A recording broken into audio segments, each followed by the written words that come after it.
Sekarang nih. banyak. Alhamdulillah tadi kita habis syuting di bintang tamu di Brownies, ya kan.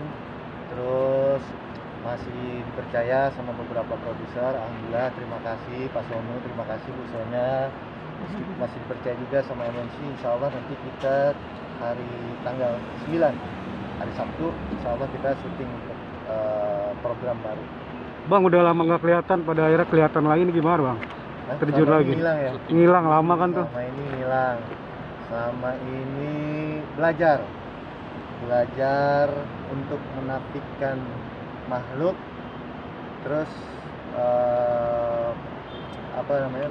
membesarkan Allah. Jadi ini salah satu contoh gitu. Kalau kita melihat seorang artis gitu kan, orang populer, terkenal, kaya raya, ganteng, berwibawa, kita pasti terkesan gitu kan. Oh, Boy Hamzah, Opa katanya gitu kan, Opa, Ayu katanya gitu kan. Ban Korea. Ban Korea, ban drakor. Nah, tapi kita nggak pernah melihat hakikatnya orang tersebut. Kok tanah, kita ini hakikatnya tanah kok bisa ganteng, bisa kaya raya, bisa keren gitu kan. Hakikatnya kita tanah. Yang hebat itu bukan yang tadi artis lewat itu, tapi yang memproses tanah itu menjadi artis.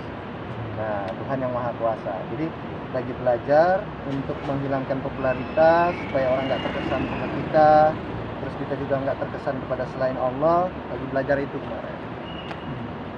Bisa dibilang lagi mendekatkan ke Allah sendiri, lagi memperdalam ilmu agama apa sih? Saya dipaksa ditarik. Oh, jadi dipaksa ditarik. Gimana caranya supaya dekat, supaya tahu, supaya belajar. Jadi mungkin karena kalau kata Bang Dery Sulaiman, Ustaz Dery Sulaiman katanya mungkin karena dosa saya terlalu banyak, atau ada satu kebaikan yang saya buat mungkin membuat Allah senang gitu kan. Ya belajarlah sedikit-sedikit gitu. Jadi jangan bodoh-bodoh amat gitu. Ikut pengajian taklim gitu kan. Kalau saya taklim pengajian bebas, ambil dagingnya, buang tulangnya gitu. Jadi ustadznya siapa aja, kalau memang dia menyampaikan yang benar, menyampaikan kebaikan, yang kebenaran itu yang pengen didengar.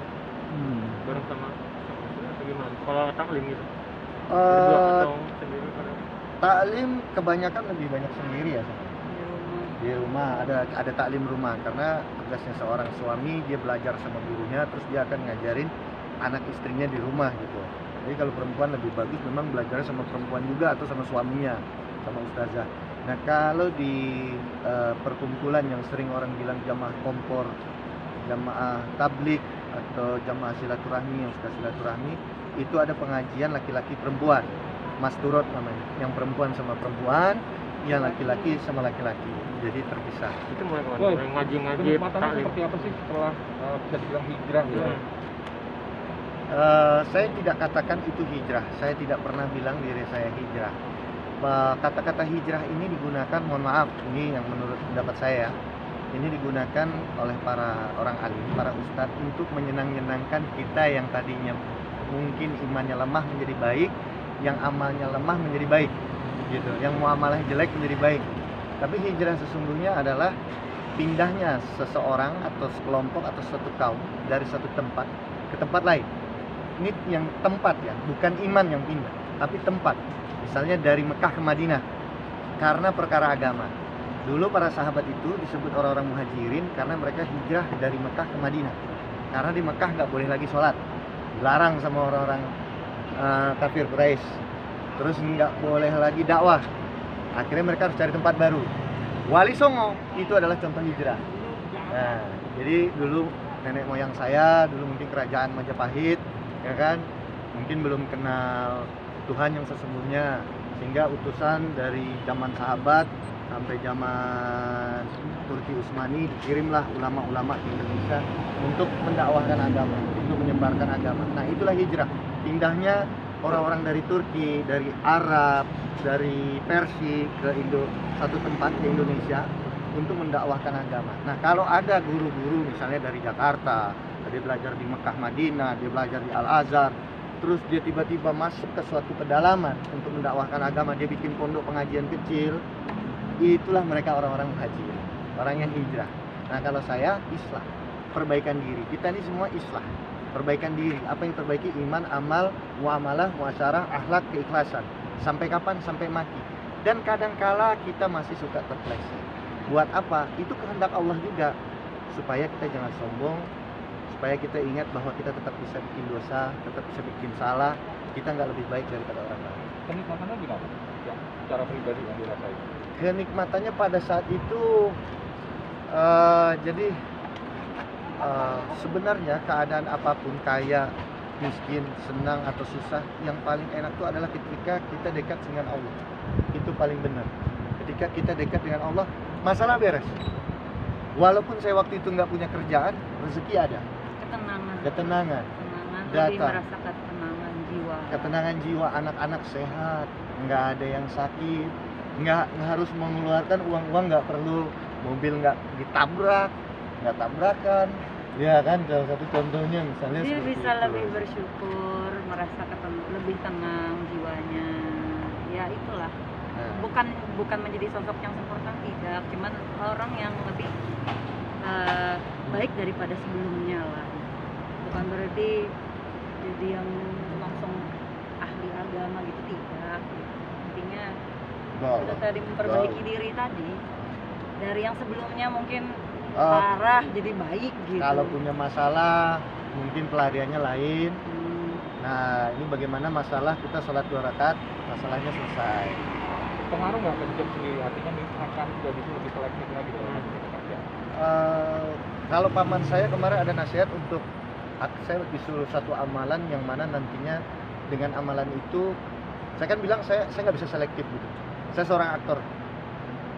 Saya seorang aktor itu walaupun misalnya antagonis, harus pelukan sama cewek, ya namanya mewakili sebuah cerita, sebuah kisah gitu. Saya harus terima itu, saya harus komitmen di situ gitu kan. Tapi kata paman saya, kalau kamu mau, ada satu amalan nanti yang membuat kamu tidak akan mendapatkan peran-peran yang seperti itu gitu. Dan kamu dengan sendirinya akan menjaga pandangan kamu, akan menjaga mata kamu, jadi nggak dapat adegan yang mungkin sama cewek peluk-pelukan lagi, kayaknya kemungkinan enggak. Kalau mau mengamalkan itu, tapi amalan itu sangat berat. Artinya belum mau ngejalanin ya. Apa itu amalannya? Saya sudah mau, cuman tapi apa ya, maksudnya mungkin itu kan kehendak Allah. Kapan waktunya kita benar-benar bisa melangkah mau mengamalkan itu, kita bisa ke masjid aja itu sudah pertolongan Allah gitu, kehendak Allah gitu. Amalannya, Iya, apa amalannya? amalannya itu ada bacaan yang dibaca, saya belum terima, sholawat, terus puasa selama 40 atau 41 hari gitu, terus tidak makan selama puasa itu, nggak makan yang bernyawa dari beliau. Terus ada zikir-zikir tertentu gitu, ada zikir-zikir tertentu yang saya juga belum dapat, tapi kapan kamu siap aja. Jadi secara pribadi lebih selektif untuk memilih peran yang sekarang Iya, ini ya Mas. nggak pernah yang barbar gitu. Ya nggak yang barbar juga lah gitu kan, karena suka terbawa peran juga gitu. Kadang-kadang saya habis take masih dalam keadaan emosi. Ini ngikutin apa pengajian itu udah hampir 2 bulan 3 bulan atau udah mulai Nah, berubah-ubah? Kebetulan saya itu kalau di Jakarta itu jarang mengikuti pengajian ya, karena kemarin apalagi kita corona kan, nggak boleh berkumpul, PSBB. Terus biasanya kalau pengajian di Jakarta itu kan terlalu besar.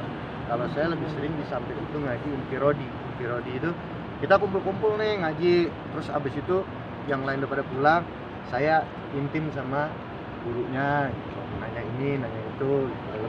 lebih enak begitu kan. Hampir berapa lama ada? Saya biasa kita kan suka keluar itikaf 3 hari itu waktu awal corona kemarin. Waktu awal corona itu udah lama lagi saya nggak keluar. Cuman kemarin kan waktu musim pilkada 2019 November Desember saya sempat balik ke Kalimantan. Nah, kalau itu biasa ketemu guru-guru kita. Mas Boy, perubahan ini sejak kapan sih dimulai? Itu cuma sehari mau sih. Berubah dikit lah, nggak banyak, berubah dikit. Anak-anak gimana Mas? Anak-anak pengembangannya seperti apa? Anak-anak mereka pinter ya, terutama yang cewek. Yang cewek itu kan dia SD di Al-Azhar. Kalau kata gurunya melalui dia, dia untuk kayak pelafalan dan hafalan Qurannya lumayan bagus, cukup menyenangkan juga, bukan cukup menyenangkan, sangat menyenangkan. Itu si kakak Terus, itu? hah? Itu si kakak apa sih? Si kakak, Yang pertama, anak pertama, yang si kedua? kakak. Terus Kadang dia yang ceramahin, kalau kita namanya orang tua kadang selalu merasa benar ya. Kita ngerasa anak harus ikutin kita. Kadang dia yang ingetin gitu. Mama kan nggak boleh begitu, atau enggak banyak gitu loh. Jadi dengan umur 7 tahun begitu dia udah bisa ngasih tahu kita yang kita lupa gitu. Kadang kan orang tua kan kita ngerasa nggak apa-apa begini, padahal anak itu ngerekam gitu. Padahal kan kemarin aku dilarang gitu, nggak boleh begitu. Atau misalnya udah azan, Mama udah azan, kayak kita sholat. Malah dia yang ngingetin, padahal biasanya kan kita apa orang jangan tua di yang luar, ngingetin. udah azan. Apa ngapain di Masuk, luar, udah sholat, maghrib sholat. gitu, masuk gitu. Berarti bang Cewek? Cewek cowok? Cewek. Kalau yang cowok juga. Yang cowok gimana? juga. Yang anak kedua gimana? Hah? Kalau anak kedua gimana? Sama aja kan, karena dia masih 5 tahun, 6 tahun baru Desember jadi 6 tahun. Jadi dia masih belajar juga, tapi sama aja kayak kakaknya. Jadi mereka sekarang apa ya?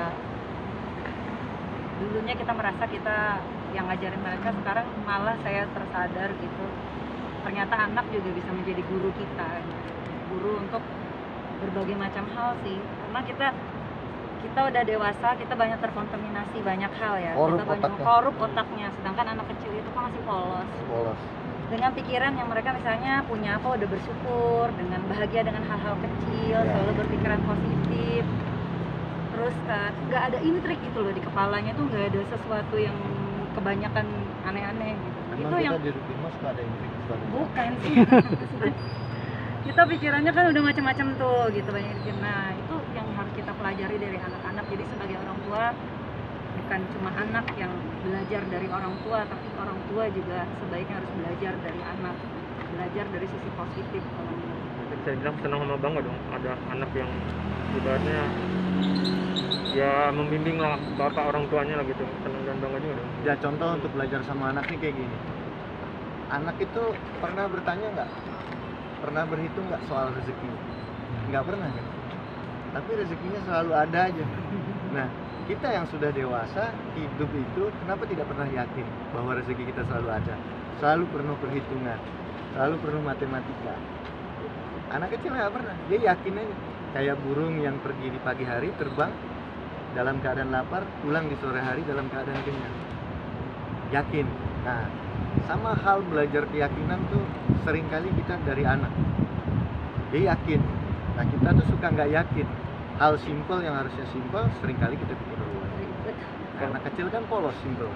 Kalau bakatnya anak-anak gimana? Anak pertama kedua bakatnya udah kelihatan. Kalau pertama, di dunia entertain ngikut apa? Dia gambar, terus yang pertama juga nyanyi, Sofia. Nantilah Ada kita lagunya. kalau ada rezeki kita rilis lah, press conference lah, gitu. Apalah istilahnya. Udah gitu nyanyi, kan. udah ada lagu. Nah, udah nyanyi, kita masukin di YouTube.